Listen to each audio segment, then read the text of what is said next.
La unidad 3 del programa se titula La teoría vivencialista, experiencialista y su tecnología asociada. Okay.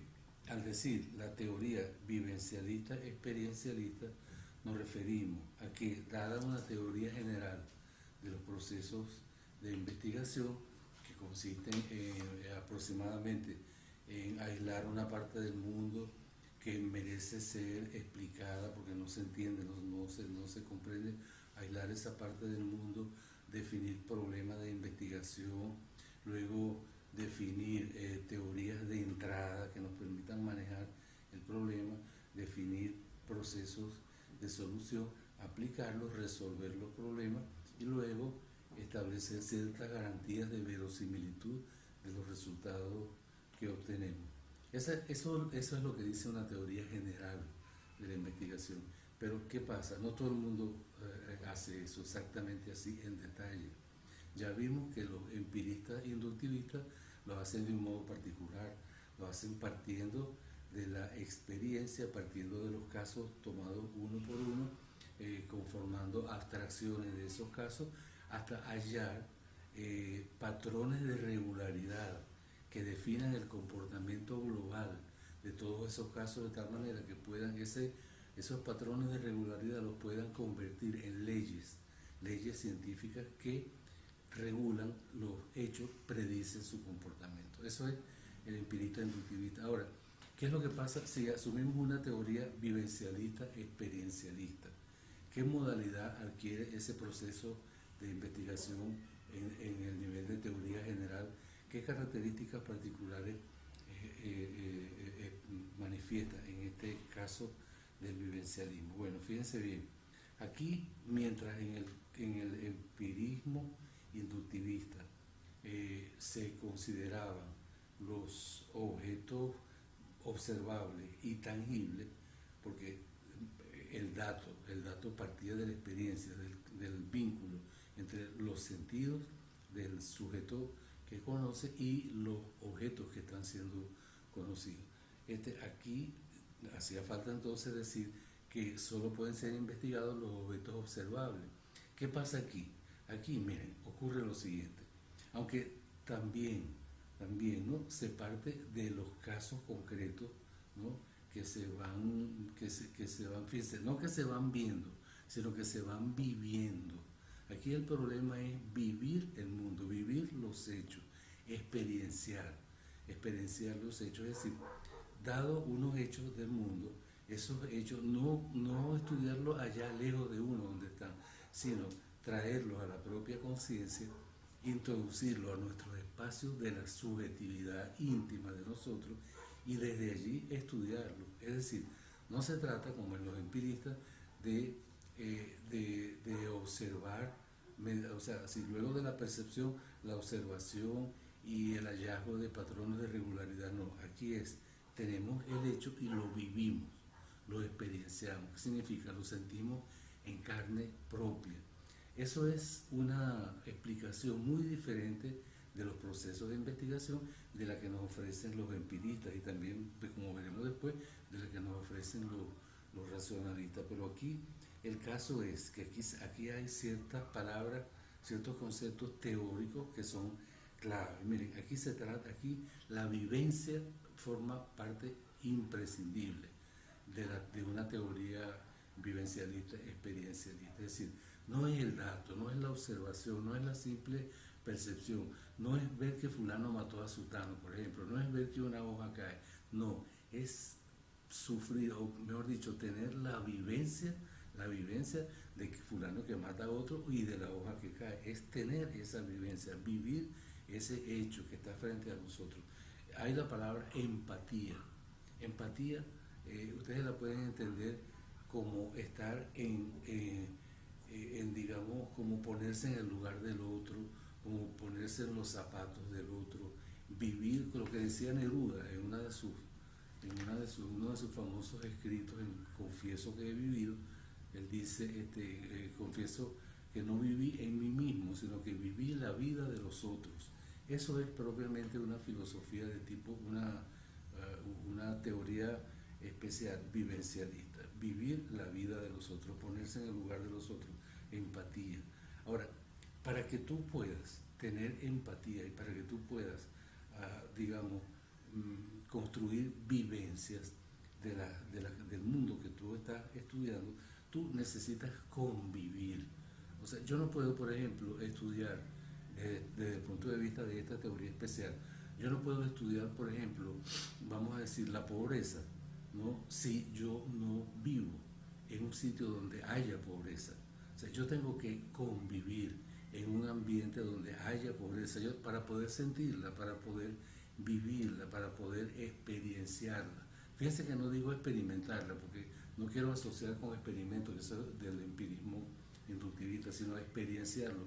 Probablemente la palabra no exista, pero sí es bien expresiva. Pues, o sea, yo me busco un sitio donde ocurran las cosas que yo quiero estudiar, donde típicamente ocurran las cosas que yo quiero estudiar, yo me ubico allí, yo me convierto en parte de, de los individuos, de los conglomerados que están, digamos, mostrando eso que yo quiero entender para yo poder sentirlo en mí mismo, para poder vivirlo.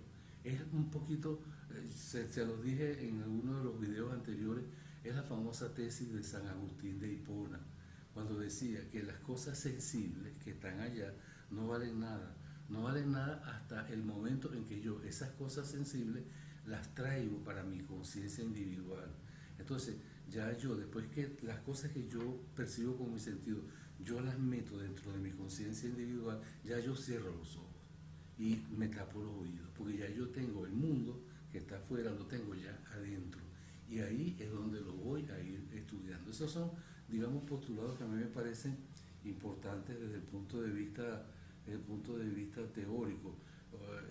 Hay también, es también importante el concepto de introspección, justamente por eso, porque si el mundo externo yo lo tengo ya dentro de mí, yo necesito meterme dentro de mí, no salir fuera de mí, meterme dentro de mí para poder ver allí esas cosas que yo quiero estudiar. Necesito también, otro término que es importantísimo, necesito la capacidad de intuición.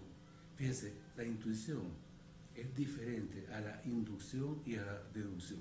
La inducción, como ya vimos, es de los empiristas inductivistas, que ellos trabajan con casos que ellos perciben a través de sus sentidos, experiencias que tienen, las convierten en datos, esos datos los convierten digamos, en conjuntos sistematizados, observacionales, y luego los trabajan de ese modo. Aquí, en cambio, fíjense, de lo que se trata es de que está ese mundo externo, yo lo tengo adentro, y no se trata de inducir o deducir, sino se trata de intuir. Intuir es algo, miren, es bien difícil, me parece a mí, explicarlo con palabras, porque debería ser la psicología cognitiva, unas teorías cognitivas que poco a poco nos expliquen todos esos procesos. Hasta ahora las teorías cognitivas están trabajando en definir qué son los procesos mentales de inducción, qué son los procesos mentales de deducción, pero también deberían en el futuro, no estamos todavía en eso, eso hay que entenderlo, pero en un futuro próximo deberían darnos teorías acerca de la intuición. La intuición, uno podría decir, es casi como el insight que llamaban en psicología, es decir, yo me planteo un problema, yo estoy pensando en un problema y de repente, de la noche a la mañana, inclusive me puedo quedar dormido y estando dormido se me presenta la solución. Ahora, eso es, digamos, eso es lo que se dice. Ahora, ¿cómo ocurre en el fondo? No lo sabemos. O sea, no sabemos, no tenemos una explicación de cuál es el proceso cognitivo que, que, produce, que produce la intuición, pero sí sabemos que es a través de la intuición como nosotros, el mundo que tenemos adentro, las vivencias que tenemos adentro y que vamos desarrollando, cómo llega un momento en que yo intuyo el significado de las cosas, porque déjenme decirle, a diferencia de la teoría especial empirista inductivista, donde ellos buscan explicaciones de las cosas, Aquí lo que se busca es la comprensión de las cosas. Fíjense, hay una diferencia importante entre la explicación y la comprensión. La, la explicación ustedes pueden inclusive relatarla, narrarla, aunque ustedes no la comprendan, pero cualquiera le puede explicar a alguien, le puede explicar, por ejemplo, no sé, cómo cocinar tal o cual cosa, pero es posible que no entienda lo mismo que está explicando. Es posible que pueda explicarlo bien, pero la comprensión es algo mucho más interna. Después, cuando veamos la teoría especial racionalista, vamos a insistir en este punto y vamos a ver que hay unas cosas ahí que son importantes de tocar. Por ahora lo que interesa es que ustedes vean que uno de los postulados esenciales de una teoría vivencialista de la investigación es la comprensión. Y la comprensión se asimila a la interpretación.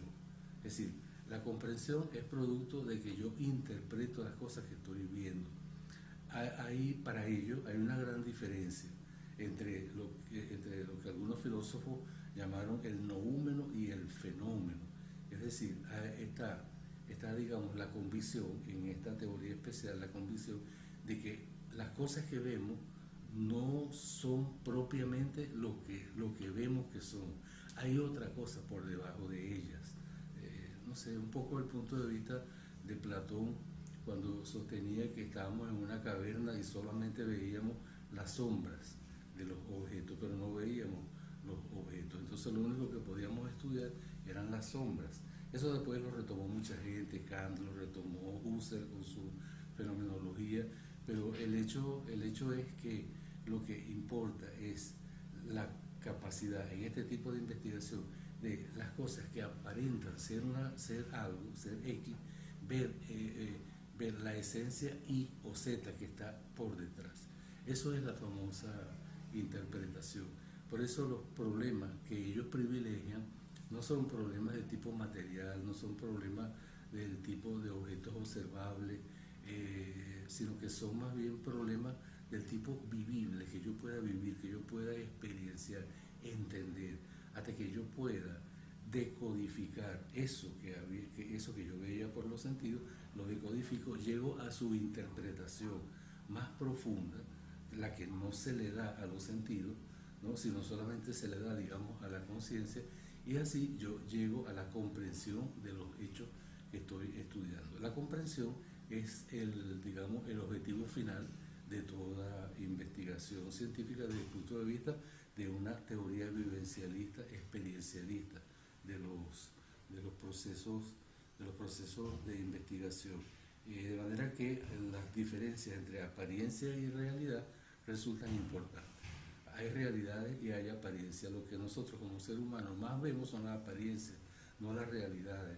Ahora, bueno, hay varias maneras de superar nuestra incapacidad para ver las esencias de las cosas.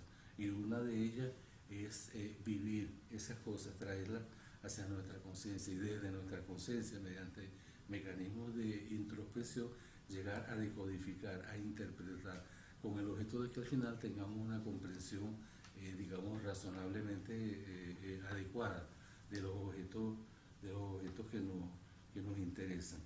Hay unas grandes diferencias en esta teoría especial vivencialista, unas grandes diferencias entre, por ejemplo, lo que es el objeto y lo que es el sujeto y la conciencia. Sujeto y conciencia, ¿no? Sujeto y conciencia individual, es decir, la intervención de la subjetividad es esencial en la investigación, por lo menos hasta cierto punto, por lo menos hasta cierto nivel. Más adelante, en la otra unidad, veremos cómo Popper elimina el dualismo sujeto-objeto porque propone el concepto de intersubjetividad.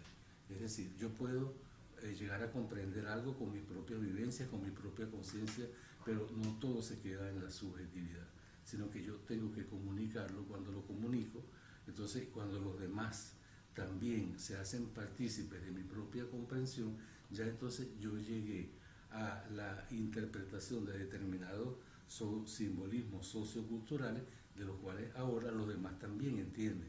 Ese es el añadido que le pone el racionalismo, que veremos después, a este problema de la subjetividad, porque uno de los grandes problemas de la investigación vivencialista es que si se queda en la subjetividad, en la conciencia subjetiva, en la intimidad de las personas, si eso no fluye hacia las demás personas, no la podemos llamar investigación científica, porque los niveles de socialización serían muy bajos, serían demasiado estrechos. Bueno, esos son problemas que ellos discuten en una especie de teoría especial vivencialista, experiencialista. Pasemos ahorita a una tecnología de la investigación experiencialista, vivencialista. Miren, en cuanto a operaciones de tratamiento empírico, que eso es importante, yo como investigador, miren, en primer lugar,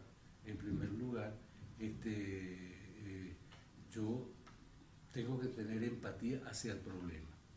Si yo estoy en un estilo de pensamiento vivencialista, experiencialista, yo no voy a preferir problemas de investigación relacionados, por ejemplo, con, no sé, el efecto de la lluvia sobre las piedras en las cabeceras de los ríos. No, eso no me va a interesar, porque yo ando buscando problemas que puedan ser objeto de vivencia y de experiencia interior.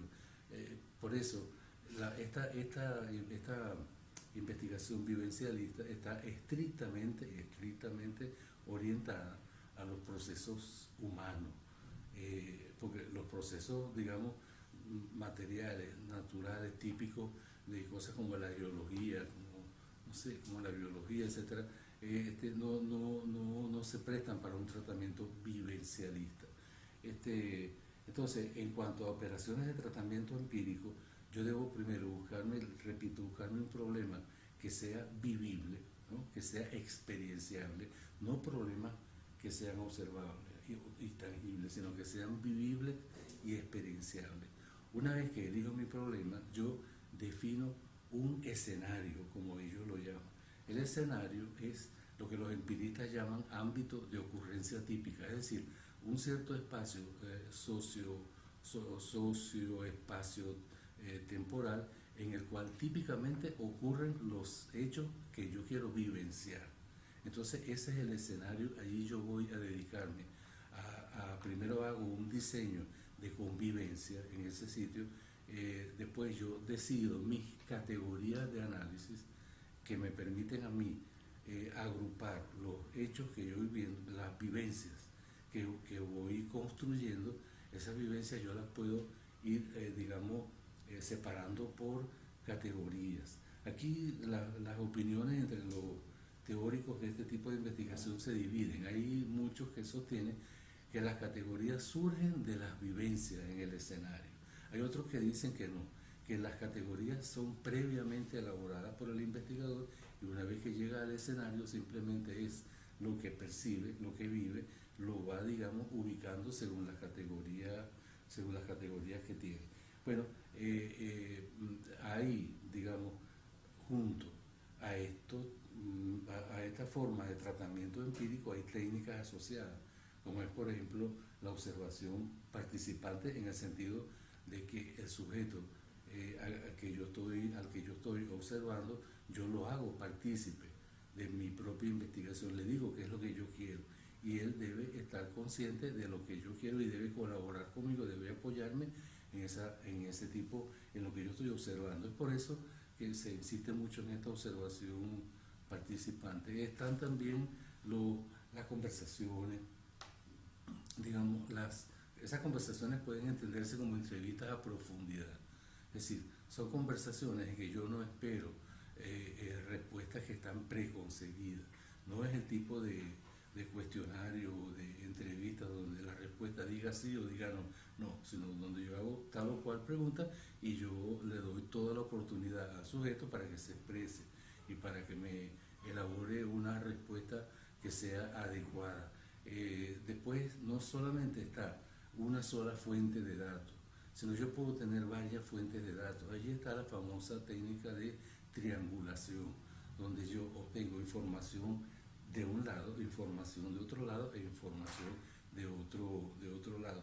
aunque triangulación signifique tres, sin embargo, a ellos no les importa definir como triangulación solamente dos fuentes y más de tres fuentes, como cuatro o cinco fuentes. En todo caso, el término quedó como triangulación. Eso entre los métodos de tratamiento empírico, ahorita, entre lo que podríamos llamar métodos de construcción teórica, porque ¿qué es lo que es teoría?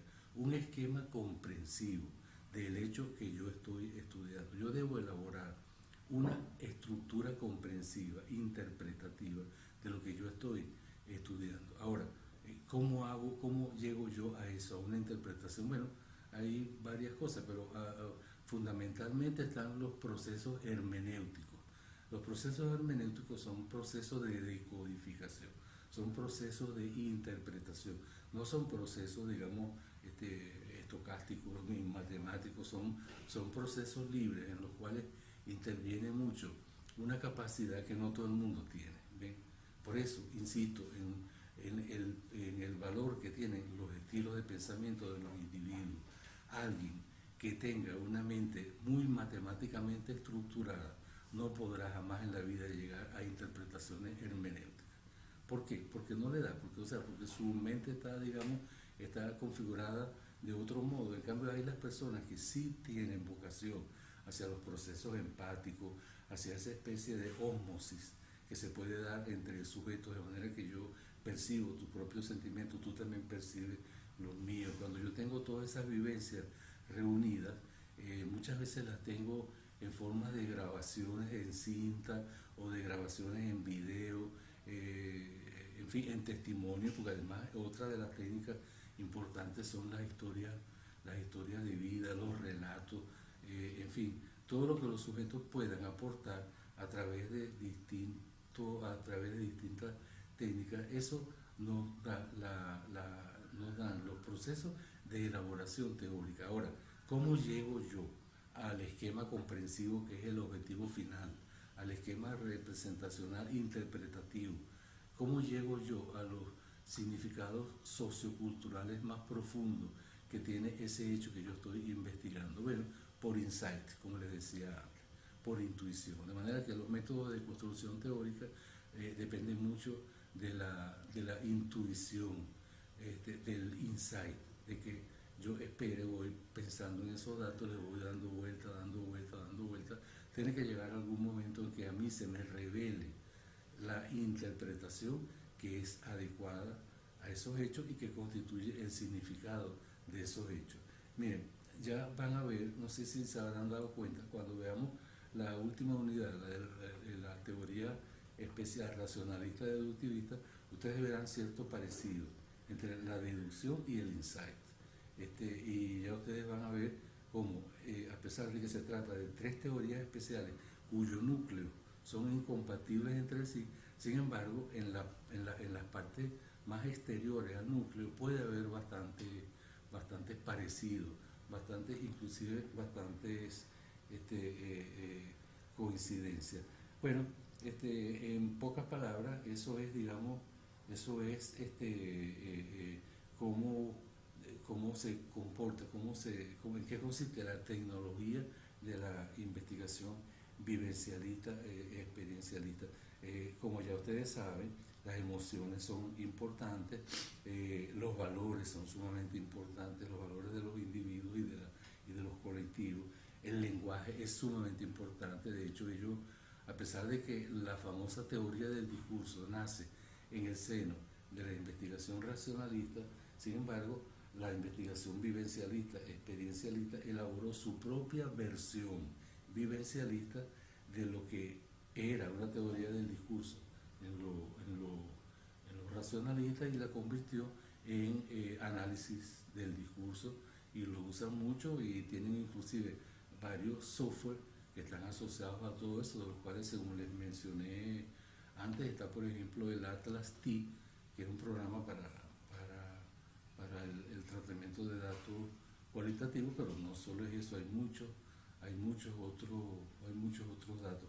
En esencia, digamos, esto que hemos conversado hasta aquí, es una teoría vivencialista, experiencialista, y es al mismo tiempo la tecnología o sea, el esquema operativo que se deriva de esa teoría vivencialista y que se aplica. Sí, les repito lo que les dije antes. Sí, en lugar de una metodología de la investigación genérica, insípida, que no tiene relaciones con nada, si en vez de esa metodología insípida nosotros enseñamos una tecnología de la investigación de tipo vivencialista, experiencialista, acabaríamos primero con ese dualismo entre investigación cualitativa y cuantitativa que tanto daño le hace a nuestros estudiantes, y llegaríamos también a una visión mucho más profunda de las relaciones entre lo que es una teoría general de la investigación, una teoría especial de la investigación y una tecnología asociada a esa teoría especial de los procesos de investigación.